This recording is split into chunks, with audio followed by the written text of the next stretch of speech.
1st of July, beginning of summer holiday in many countries, and beginning of, I'll call it winter break on this side of the world in Australia.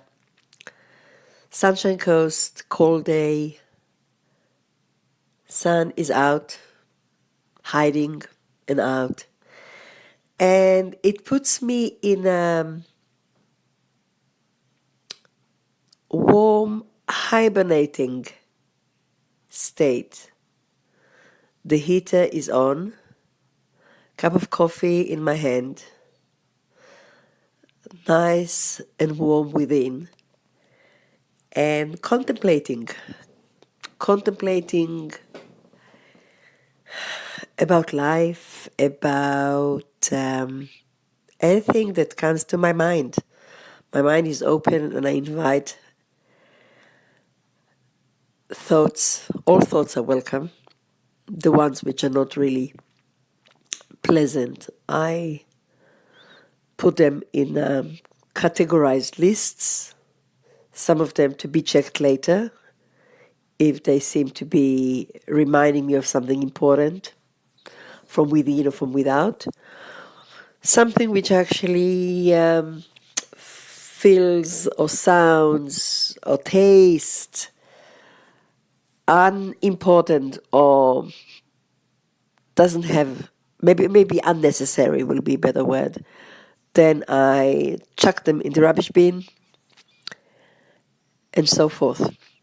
A thought which stayed is the thought of how many times we hear statements, those were the days. The world when I was young, da-da-da-da. Or when I was young, da-da-da. Or when my parents were young, and so on and so on. So reminiscent nostalgia about times which exist no more.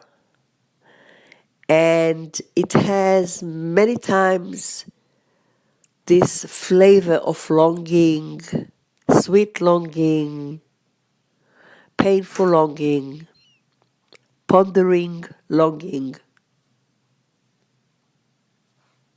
contemplating about what was and what is no more.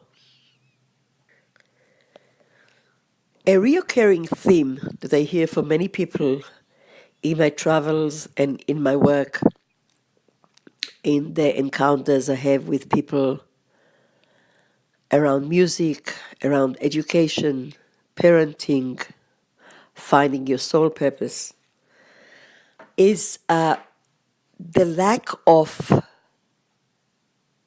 solo time, the lack of solitude time, the lack of slowing down time, the busyness of life as opposed to taking things more slowly, reducing things instead of adding. And you got the idea. I know I cannot generalize. I know I cannot give recipes. But I can share, what I can do is sharing the way I handle it.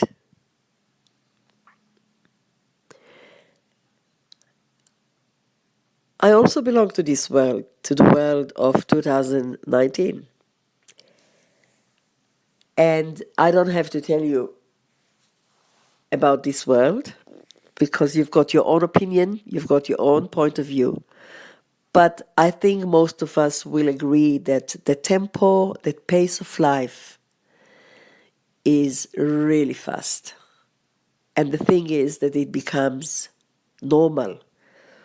So the normal pace, so to speak, is a very fast one. Most of us do many more things that we can handle. Some of us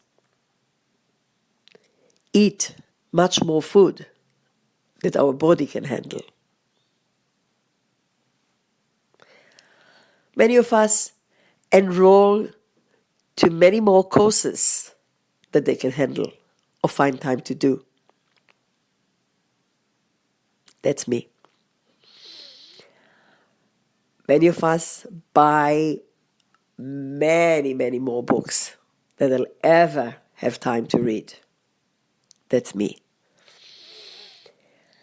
And so on and so on. So the more the better, being busy, putting on daily schedule, so many things that there's no way that half of them can be ticked. As the school break started, and I'm sitting here as described at the beginning of my talk with you, and I look outside of the window, and on the wires I see two birds sitting, chirping, being silent, looking around, and just looking at them make my heart joyous and puts me in a meditative space. And as I'm saying this, they both flew away, like saying, okay, we delivered. Now we can go. And I'm realizing that in this world, living in this world, as we say, the very busy world, the very chaotic world, the very all-consuming world, the world that time is becoming a rare commodity, if at all existing, we can still find our moments of the same world that we long to. Either from memory, remembering, if we are old enough to remember a world that things were more spacious, went more slowly, or if we're too young to remember because we didn't belong to this world, there's something in us that is yearning and longing this sanity. So we can create, what I'm saying here is we can create these worlds within us. I believe all of us, and maybe some of us can create just a few moments of them throughout the day, and others can create more.